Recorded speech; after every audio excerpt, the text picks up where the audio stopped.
Salut tout le monde! J'espère que vous allez bien, c'est Sunshil。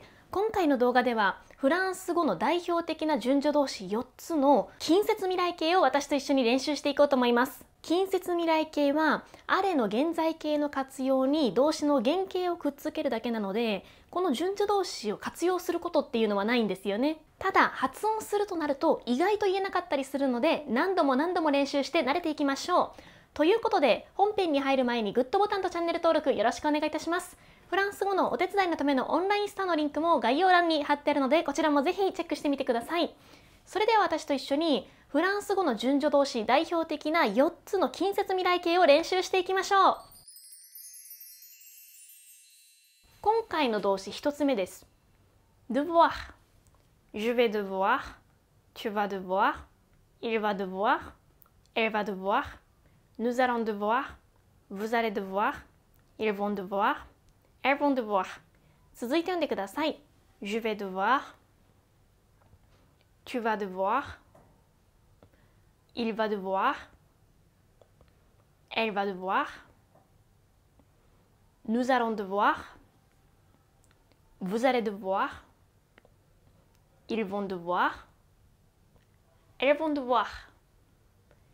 先に読んでください。どうぞ。Je vais devoir, tu vas devoir, il va devoir, elle va devoir, nous allons devoir, vous allez devoir, ils vont devoir, elles vont devoir. 続いて savoir.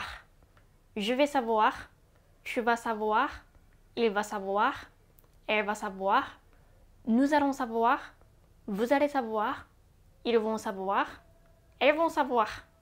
続いて読んでください。Je vais savoir,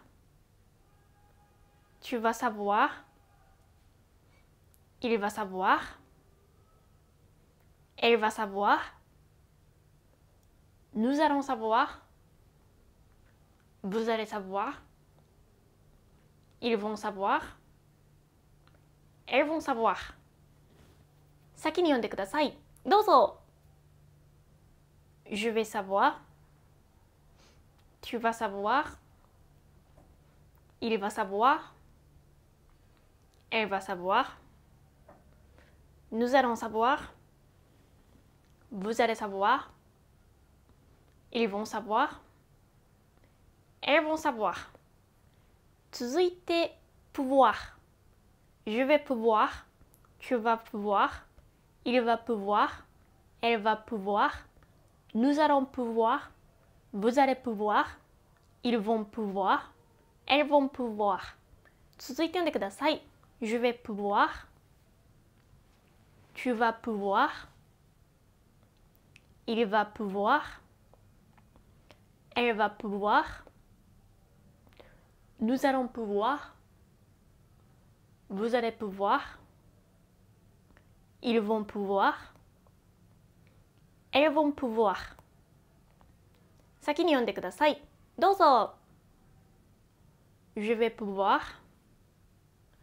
tu vas pouvoir, il va pouvoir, elle va pouvoir, nous allons pouvoir, vous allez pouvoir, ils vont pouvoir.Elles vont pouvoir. 今回の動画最後の動詞です。vouloir. Je vais vouloir, tu vas vouloir, il va vouloir, elle va vouloir, nous allons vouloir, vous allez vouloir, ils vont vouloir, elles vont vouloir. 続いて読んでください。Je vais vouloir, tu vas vouloir, il va vouloir.Elle va vouloir, nous allons vouloir, vous allez vouloir, ils vont vouloir, elles vont vouloir. 先に読んでください。どうぞ。Je vais vouloir, tu vas vouloir, il va vouloir, elle va vouloir, nous allons vouloir.Vous allez vouloir, ils vont vouloir, Elles vont vouloir。はい、ということで今回の動画ではフランス語の順序動詞代表的な4つの近接未来形を私と一緒に練習してみました。皆さん発音してみると意外と反射的に出てこなかったんじゃないでしょうか。何度も繰り返し聞いて練習してください。最後までご視聴ありがとうございました。このチャンネルではフランス語に役立つ情報を動画にしてアップしています。この動画が面白いと思った方はグッドボタンとチャンネル登録、そして私のインスタグラムのフォローもよろしくお願いいたします。フランス語のお手伝いのためのオンラインスターのリンクも概要欄に貼ってあるので、こちらもぜひチェックしてみてください。声と言葉のための別のチャンネルも運営しているので、こちらもぜひ覗きに来てください。最後にスーパーサンクスでこのチャンネルを応援してくださるとものすごく助かります。よろしくお願いいたします。それではまた次の動画でお会いしましょう。アビアントー。